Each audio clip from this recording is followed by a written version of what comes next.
अस्सलाम वालेकुम। MMSS recipes 'ਚ ਤੁਹਾਡਾ ਬਹੁਤ-ਬਹੁਤ ਵੈਲਕਮ। ਅੱਜ ਮੈਂ ਲੈ ਕੇ ਆਈ ਹਾਂ ਤੁਹਾਡੇ ਲਈ ਇੱਕ ਬਹੁਤ ਹੀ ਮਜ਼ੇਦਾਰ ਕਰੀਮੀ ਚਿਕਨ ਦੀ ਰੈਸਿਪੀ। ਅਗਰ ਤੁਸੀਂ ਵੀ ਬਿਲਕੁਲ ਇੱਦਾਂ ਦਾ ਹੀ ਕਰੀਮੀ ਜਿਹਾ ਚਿਕਨ ਬਣਾਉਣਾ ਚਾਹੁੰਦੇ ਆ ਤੇ ਆਜੋ ਫਿਰ ਮੈਨੂੰ ਫੋਲੋ ਕਰੋ।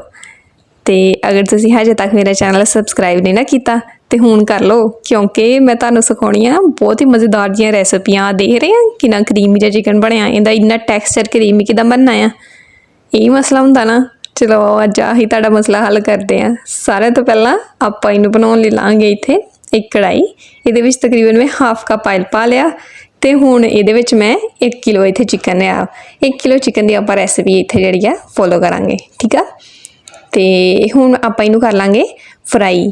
ਮੈਂ ਇੱਥੇ ਫਰਾਈ ਕਿਉਂ ਕਰ ਰਹੀ ਹਾਂ ਇਹਨੂੰ, ਕਿਉਂਕਿ ਮੈਂ ਹਮੇਸ਼ਾ ਜਿਹੜਾ ਨਾ ਸਾਰਿਆਂ ਦਾ ਆਹੀ ਮਸਲਾ ਸੁਣਿਆ ਕਿ ਇਹ ਨਾ ਹੋਵੇ ਆਪਣੀਆਂ ਜਿਹੜੀਆਂ ਚਿਕਨ ਦੀਆਂ ਬੋਟੀਆਂ ਉਹ ਕੱਚੀਆਂ ਰਹਿ ਜਾਣ। ਕਿਉਂਕਿ ਜਿਸ ਲਈ ਆਪਾਂ ਨੋਰਮਲ ਕੜਾਈ ਬਣਾਉਂਦੇ ਆ ਨਾ ਤੇ ਉੱਥੇ ਆਪਣਾ ਮਸਲਾ ਨਹੀਂ ਹੁੰਦਾ, ਕਿਉਂਕਿ ਉੱਥੇ ਥੋੜ੍ਹੀ ਜ਼ਿਆਦਾ ਦੇਰ ਕੁੱਕ ਹੁੰਦੀ ਆ ਤੇ ਬੋਟੀਆਂ ਜਿਹੜੀਆਂ ਹੁੰਦੀਆਂ ਆਪ ਹੀ ਜਿਹੜੀਆਂ ਹੁੰਦੀਆਂ ਸੌਫਟ ਹੋ ਜਾਂਦੀਆਂ। ਪਰ ਇੱਥੇ ਜਿਸ ਲਈ ਵੀ ਆਪਾਂ ਕੋਈ ਵਾਈਟ ਚਿਕਨ ਬਣਾਉਂਦੇ ਆ, ਕਰੀਮੀ ਚਿਕਨ ਬਣਾਉਂਦੇ ਆ ਜਾਂ ਫਿਰ ਆਪਾਂ ਮਲਾਈ ਗੋਸ਼ਤ ਬਣਾਉਂਦੇ ਆ ਤੇ ਆਪਣਾ ਆਹੀ ਮਸਲਾ ਹੁੰਦਾ ਕਿ ਆਪਣੀਆਂ ਬੋਟੀਆਂ ਕਿਤੇ ਕੱਚੀਆਂ ਨਾ ਰਹਿ ਜਾਣ।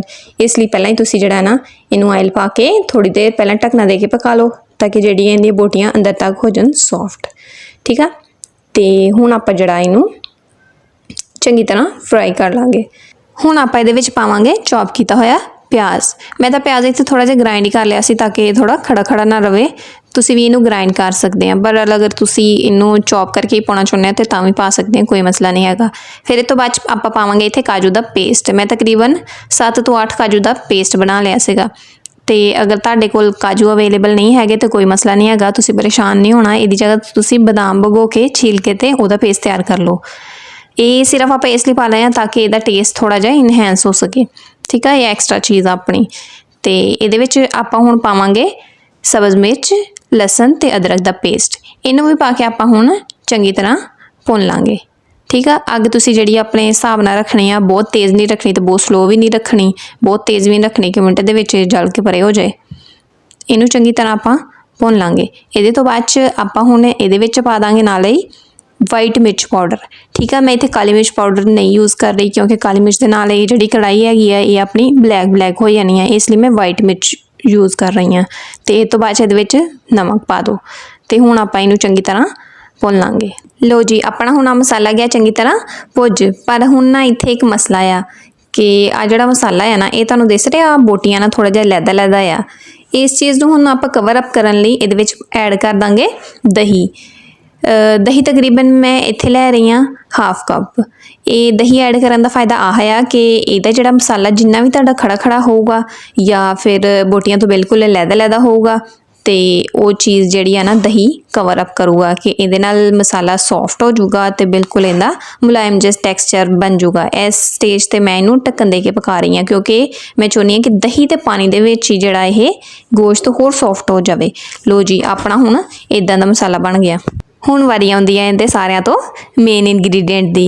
ਇਹਦੇ ਵਿੱਚ ਆਪਾਂ ਐਡ ਕਰਾਂਗੇ ਫਰੈਸ਼ ਕਰੀਮ। ਮੈਂ ਇੱਥੇ 1 ਡੱਬਾ ਲਿਆ, ਤੁਸੀਂ ਦੂਸਰੀ ਫਰੈਸ਼ ਕਰੀਮ ਵੀ ਯੂਜ਼ ਕਰ ਸਕਦੇ ਆ। 1 ਕਿਲੋ ਚਿਕਨ ਲਈ ਤਕਰੀਬਨ 1 ਡੱਬਾ ਇਨਫ ਰਹੂਗਾ। ਫਿਰ ਆਪਾਂ ਕਰ ਲਾਂਗੇ ਇਹਨੂੰ ਚੰਗੀ ਤਰ੍ਹਾਂ ਮਿਕਸ। ਲੇਕਿਨ ਤੁਹਾਨੂੰ ਪਤਾ ਨਾ ਕਿ ਆ ਕਰੀਮ ਦਾ ਜਿਹੜਾ ਟੈਕਸਚਰ ਹੁੰਦਾ ਹੈ ਕਿੰਨਾ ਥਿਕ ਹੁੰਦਾ ਆ, ਤੇ ਇਸ ਸਟੇਜ 'ਤੇ ਆਪਾਂ ਇਹਦੇ 'ਚ ਪਾ ਦਾਂਗੇ ਥੋੜ੍ਹਾ ਜਿਹਾ ਪਾਣੀ ਤਾਂ ਕਿ ਜਿਹੜੀ ਕਰੀਮ ਆ ਉਹ ਥੋੜ੍ਹੀ ਜਿਹੀ ਨਾਲੇ ਤਾਂ ਸੌਫਟ ਹੋ ਜਾਏ ਤੇ ਨਾਲੇ ਜਿਹੜਾ ਨਾ ਉਹ ਆਪਣੇ ਗੋਸ਼ਤ ਦੇ ਅੰਦਰ ਚੰਗੀ ਤਰ੍ਹਾਂ ਜਜ਼ਬ ਹੋ ਜਾਵੇ। ਤੇ ਇਸ ਸਟੇਜ 'ਤੇ ਮੈਂ ਇਹਨੂੰ 5 ਮਿੰਟ ਢੱਕਣ ਦੇ ਕੇ ਪਕਾ ਰਹੀ ਹਾਂ। ਤੁਸੀਂ ਉੱਦਾਂ ਵੀ ਪਕਾ ਸਕਦੇ ਹੋ ਲੇਕਿਨ ਢੱਕਣ ਦੇ ਕੇ ਪਕਾ ਲਓ ਤਾਂ ਕਿ ਤੁਹਾਡੇ ਚਿਕਨ ਦੇ ਅੰਦਰ ਤੱਕ ਇਹ ਕਰੀਮ ਜਿਹੜੀ ਆ ਨਾ ਉਹ ਰਚ ਜਾਵੇ। ਆ ਲਓ ਜੀ, ਆਪਣੀ ਕਰੀਮ ਹੁਣ ਪੱਕ ਕੇ ਥੋੜ੍ਹੀ ਜਿਹੀ ਥਿਕ ਹੋ ਗਈ ਆ ਤੇ ਆ ਦੇਖੋ ਹੁਣ ਬਿਲਕੁਲ ਇਹਦਾ ਜਿਸ ਲਈ ਇੱਦਾਂ ਦਾ ਟੈਕਸਚਰ ਹੋ ਜਾਵੇ ਤੇ ਹੁਣ ਆਪਾਂ ਇਹਦੇ ਉੱਤੇ ਐਡ ਕਰ ਦਾਂਗੇ ਸਬਜ਼ ਮਿਰਚਾਂ। ਤੇ ਸਾਰਿਆਂ ਤੋਂ ਲਾਸਟ ਮੈਂ ਇਹਦੇ ਉੱਤੇ ਐਡ ਕਰ ਰਹੀ ਹਾਂ ਕਾਲੀ ਮਿਰਚ। ਕਾਲੀ ਮਿਰਚ ਸਾਰਿਆਂ ਤੋਂ ਐਂਡ 'ਚ ਇਸ ਲਈ ਪਾ ਰਹੀ ਹਾਂ ਤਾਂ ਕਿ ਅਗਰ ਮੈਂ ਪਹਿਲਾਂ ਪਾਉਂਦੀ ਤੇ ਇਹ ਕਾਲਾ ਕਾਲਾ ਹੋ ਜਾਣਾ ਸੀ। ਸਾਰਿਆਂ ਤੋਂ ਐਂਡ 'ਚ ਪਾਓ, ਇਹਦੀ ਖੁਸ਼ਬੂ ਵੀ ਬਹੁਤ ਸੋਹਣੀ ਆਊਗੀ ਤੇ ਇਹ ਬਲੈਕ ਵੀ ਬਿਲਕੁਲ ਨਹੀਂ ਹੋਊਗੀ। ਇੱਕ ਗੱਲ ਤੁਸੀਂ ਯਾਦ ਰੱਖੋ ਕਿ ਜਿਸ ਲਈ ਵੀ ਤੁਸੀਂ ਕਰੀਮੀ ਗੋਸ਼ਤ ਬਣਾਓ, ਵਾਈਟ ਗੋਸ਼ਤ ਬਣਾਓ, ਮਲਾਈ ਗੋਸ਼ਤ ਬਣਾਓ, ਉਹਦੇ ਵਿੱਚ ਜਿਹੜੀ ਕਾਲੀ ਮਿਰਚ ਪਾਉਣੀ ਉਹ ਕਦੀ ਵੀ ਤੁਸੀਂ ਪਹਿਲਾਂ ਨਹੀਂ ਪਾਉਣੀ, ਨਹੀਂ ਤਾਂ ਇਹ ਤੁਹਾਡਾ ਸਾਰਾ ਕਾਲਾ ਕਾਲਾ ਹੋ ਜਾਊਗਾ। ਸਾਰਿਆਂ ਤੋਂ ਐਂਡ 'ਚ ਹੁਣ ਆਪਾਂ ਇੱਥੇ ਪਾ ਦਾਂਗੇ ਸਬਜ਼ ਧਨੀਆ। ਆ ਦੇਖੋ ਇਹਦੀ ਲੁੱਕ ਕਿੰਨੀ ਸੋਹਣੀ ਹੋ ਗਈ ਆ। ਵਾਓ, ਮੈਂ ਦੇਖ ਕੇ ਮੈਨੂੰ ਯਕੀਨ ਨਹੀਂ ਹੋ ਰਿਹਾ ਮੈਂ ਹੀ ਬਣਾਈ ਆ। ਹਾਏ ਹਾਏ, ਚਲੋ ਕੋਈ ਨਹੀਂ, ਬਣਾਈ ਤਾਂ ਮੈਂ ਹੀ ਆ ਨਾ। ਤੁਸੀਂ ਵੀ ਇਦਾਂ ਦੀ ਬਣਾ ਸਕਦੇ ਆ। ਬਹੁਤ ਹੀ ਆਸਾਨ ਆ, ਬਿਲਕੁਲ ਵੀ ਕੁਛ ਵੀ ਚੀਜ਼ ਇਹਦੇ 'ਚ ਮੁਸ਼ਕਿਲ ਨਹੀਂ ਹੈਗੀ। ਕਿੰਨੀ ਸੌਖੀ ਜੀ ਤੇ ਮਿੰਟਾਂ ਦੇ ਵਿੱਚ ਬਣ ਗਈ ਆ। ਚਲੋ ਜੀ ਹੁਣ ਮੈਂ ਇਹਨੂੰ ਕਰਦੀ ਆ ਸਰਵ। ਮੈਂ ਪਾਉਂਦੀ ਹੁਣ ਇੱਧਰ ਡੋਂਗੇ 'ਚ। ਤੁਸੀਂ ਮੇਰਾ ਚੈਨਲ ਤਾਂ ਸਬਸਕ੍ਰਾਈਬ ਕਰ ਦਿਓ। ਹੁਣ ਤਾਂ ਪੂਰੀ ਪੱਕ ਵੀ ਗਈ ਆ। ਅਗਲੀਆਂ ਵੀਡੀਓ ਨਹੀਂ ਤੁਸੀਂ ਮੇਰੀਆਂ ਦੇਖਣੀਆਂ ਕਿ ਬਸ ਇੱਕੋ ਹੀ ਦੇਖ ਕੇ ਬਸ ਹੁਣ ਕਿ ਚਲੋ ਇੱਕ ਦੇਖ ਲਈ ਆ, ਅੱਗੇ ਇਹ ਤੋਂ ਵਧੀਆ ਵੀਡੀਓਜ਼ ਹੋਰ ਲੈ ਕੇ ਆਉਂਗੀ। ਆ ਦੇਖੋ ਤਾਂ ਸਹੀ ਕਿੰਨਾ ਮਜ਼ੇਦਾਰ ਤੇ ਕਿੰਨਾ ਕਰੀਮੀ ਜਿਹਾ ਗੋਸ਼ਤ ਬਣ ਕੇ ਤਿਆਰ ਹੋ ਗਿਆ ਹੈ ਨਾ। ਫਿਰ ਕਰੀਮੀ ਚਿਕਨ ਮੇਰਾ ਤਾਂ ਦਿਲ ਕਰ ਰਿਹਾ ਕਿ ਸਾਰਾ ਕੁਝ ਛੱਡਾਂ ਤੇ ਇਹਨੂੰ ਫਟਾਫਟ ਜਾ ਕੇ ਖਾਣਾ। ਇੰਨਾ ਮੇਰੇ ਮੂੰਹ 'ਚ ਪਾਣੀ ਆ ਗਿਆ ਆ। ਇਹਨੂੰ ਥੋੜ੍ਹਾ ਜਿਹਾ ਉੱਤੋਂ ਦੀ ਗਾਰਨਿਸ਼ ਵੀ ਕਰ ਲਾਂਗੇ ਹੋਰ ਵਧੀਆ ਲੱਗਣ ਲਈ। ਥੋੜ੍ਹੇ ਸਬਜ਼ ਮਿਰਚ ਐਡ ਕਰਾਂਗੇ, ਧਨੀਆ ਐਡ ਕਰਾਂਗੇ ਅਤੇ ਉੱਤੋਂ ਦੀ ਆਪਾਂ 2 ਲੀਮੂ ਦੇ ਸਲਾਈਸ ਰੱਖ ਦਾਂਗੇ। ਆ ਦੇਖੋ ਇਹਦੀ ਲੁੱਕ ਹੋਰ ਵੀ ਸੋਹਣੀ ਹੋ ਗਈ ਹੈ ਨਾ। ਹੈਲੋ, ਤੁਸੀਂ ਵੀ ਬਣਾਓ ਅਤੇ ਮਜ਼ੇ ਨਾਲ ਖਾਓ। ਮੇਰਾ ਤਾਂ ਹੋ ਗਿਆ ਤਿਆਰ। ਮੇਰੀ ਵੀਡੀਓ ਨੂੰ ਲਾਈਕ ਕਰਦੇ ਕਰੋ ਅਤੇ ਚੈਨਲ ਨੂੰ ਸਬਸਕ੍ਰਾਈਬ। ਵੀਡੀਓ ਦੇਖਦੇ ਰਹਿੰਦੇ ਆ, ਸਬਸਕ੍ਰਾਈਬ ਨਹੀਂ ਕਰਦੇ।